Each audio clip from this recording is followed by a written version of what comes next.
Good morning. ప్రభువైన యేసుక్రీస్తు వారి పరిశుద్ధ నామములో అందరికీ శుభాలు. ఈరోజు మన అనుదిన ఆత్మీయ ఆహారంగా యోహాను సువార్త 3వ అధ్యాయము 30వ వచనాన్ని ధ్యానించుకుందాం. ఆయన హెచ్చవలసి ఉన్నది, నేను తగ్గవలసి ఉన్నది. ఈ మాటను శ్రద్ధగా ధ్యానించుకుందాం. భక్తుడైన యోహాను, బాప్తిసమిచ్చు యోహాను యేసుక్రీస్తును చూసినప్పుడు, యేసుక్రీస్తు గురించి తన శిష్యులతో మాట్లాడినప్పుడు ఆయన హెచ్చాలి, నేను తగ్గాలి అన్నాడు.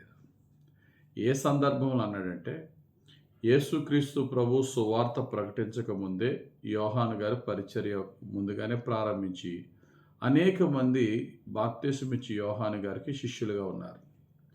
అయితే యేసుక్రీస్తు ప్రభు కూడా బాప్తిసమిచ్చి యోహాను దగ్గర బాప్తిసం పొంది పరిచర్య చేసి అనేకులను దేవునిలో నడిపించి బాప్తిసం ఇస్తున్నారు. ఈ లోపల కొంతమంది యోహాను శిష్యులు వచ్చి, అయ్యా నీ దగ్గర బాప్తిసం పొందాడా యేసు ప్రభు, అయ్యా యేసు అని ఆయన అక్కడ బాప్తిసం అనేకులకు బాప్తిసాలు ఇచ్చేస్తున్నాడని చెప్పి ఒక రకమైన కాంపిటేటివ్ స్పిరిట్గానో జెలసీ స్పిరిట్గానో మనకన్నా ఎక్కువ మంది వెళ్ళిపోతున్నారు ఇటు అక్కడికి, ఇలా ఈ విధంగా యోహాను శిష్యులు యోహాను గారి దగ్గరికి వచ్చి అడిగినప్పుడు యోహాను గారు ఎక్కడ కూడా అసూయపడలేదు, ఎక్కడ కూడా బాధపడలేదు. ఆయన చక్కటి మాట, ఆయన హెచ్చవలెను, నేను తగ్గవలెను అన్నారు. ప్రతి విశ్వాసి, ప్రతి క్రైస్తవుడు తెలుసుకోవాల్సిన విషయం ఇది.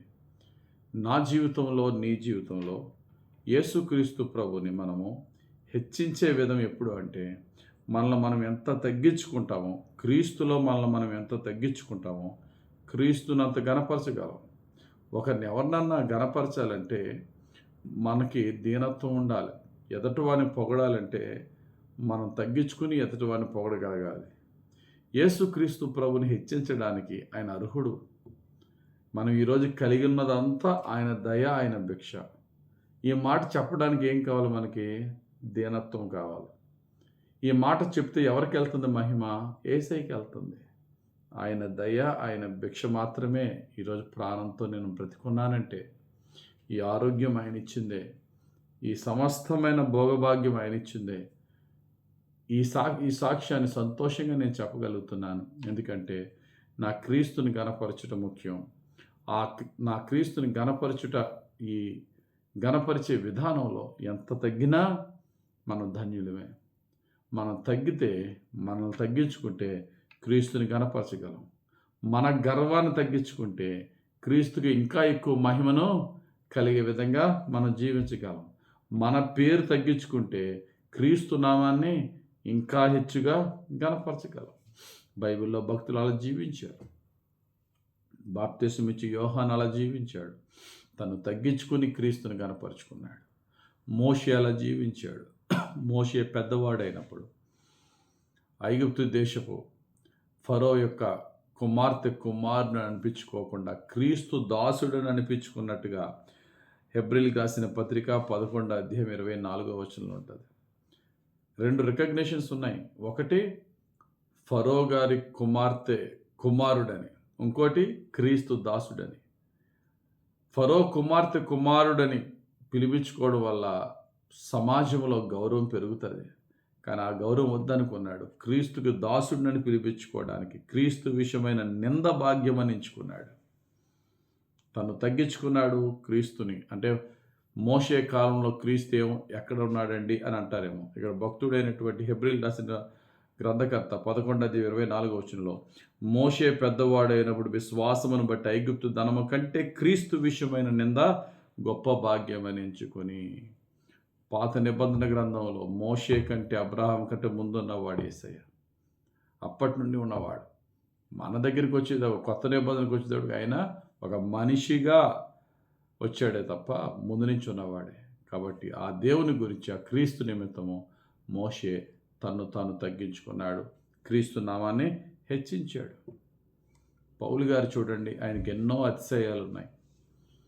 ఆయన రోమియుణ్ణని, ధర్మశాస్త్రంలో పండితుణ్ణని, పరిసయుణ్ణని, తార్సు పట్టణానికి చెందినవాడినని రకరకాల అతిశయాలు ముందు ఆయనకి కలిగి ఉండే చెప్పుకునేవాడు. కానీ యేసుక్రీస్తుని తెలుసుకున్న తర్వాత వాటిని నేను పెంటగా ఎంచితిని అని చెప్పి ఫిలిప్పీలకు రాసిన పత్రిక 3వ అధ్యాయం 7-8 వచనాల్లో కనబడుతుంది. అంతేకాదు ఇప్పుడు జీవించుచున్నది నేను కాదు, నేను ఎప్పుడో చచ్చాను, క్రీస్తే నాలో బ్రతుకుచుని జీవిస్తున్నాడని గలతీ 2:20లో పౌలు గారు చెప్తున్నారు. కాబట్టి ప్రియులారా, ఈ భక్తులందరినీ చూసినప్పుడు మనం నేర్చుకోవాల్సింది ఏంటంటే యేసయ్య మనలో కనబడాలి, మనం కనుమరుగవ్వాలి. అంటే యేసయ్య లాంటి మాట, ప్రవర్తన, పవిత్రత, పరిశుద్ధత, మంచితనం, ఎదుటి వాని పట్ల మనం చూపించే మంచితనం, క్రీస్తును పోలి మనం జీవించాలి. మనలో క్రీస్తును చూడగలగాలి. మన క్యారెక్టర్, మన నేచరు చచ్చిపోవాలి, క్రీస్తు మనలో బ్రతకాలి. ఆయన హెచ్చాలి, మనం తగ్గాలి. అప్పుడు ప్రభు అంటున్నాడు, తను తాను తగ్గించుకుని వాని నేను హెచ్చించేదను. అప్పుడు దేవుడు హెచ్చిస్తాడు మనం. దేవుడి వాక్యం దీవించి మన జీవితంలో ఫలింపజేయను గాక. ఆమె మహిమగల తండ్రి, నీకు స్తోత్రాలు. మీరు మమ్మల్ని ఎంత హెచ్చించినా దానికి నీవే కారకుడు అని మేము ఈ లోకానికి చాటి చెప్పుటకు ఏమాత్రము సందేహించకుండా నేను హెచ్చించి గణపరిచి మహిమపరచుటలో ఎంతైనా తగ్గి మేము నీ సేవ చేసుకునే భాగ్యం మాకు దయచేయమని, ప్రపంచం అంతటి నీ సేవ చేస్తున్న నీ సేవకులకు నీ కృపాక్షేమము దయచేయమని, ప్రతి విశ్వాసి నీ శిష్యుడుగా, నీ శిష్యురాలుగా మారే దీనత్వం మా అందరికీ దయచేయమని, నీ సేవలో మా చివరి శ్వాస వరకు నమ్మకంగా కొనసాగించమని యేసుక్రీస్తు ప్రభు పరిశుద్ధ నామములో ప్రార్థించి వేడుకొనుచున్నాం మా పరమ తండ్రి. ఆమేన్. తండ్రి యొక్కయు, కుమారుని యొక్కయు, పరిశుద్ధాత్మ దిన అభిషేకం ఇప్పుడు ఎల్లప్పుడూ మనల్ని సంరక్షించి నడిపించి దీవించును గాక. Amen. Amen. Amen. God bless you. Have very blessed day.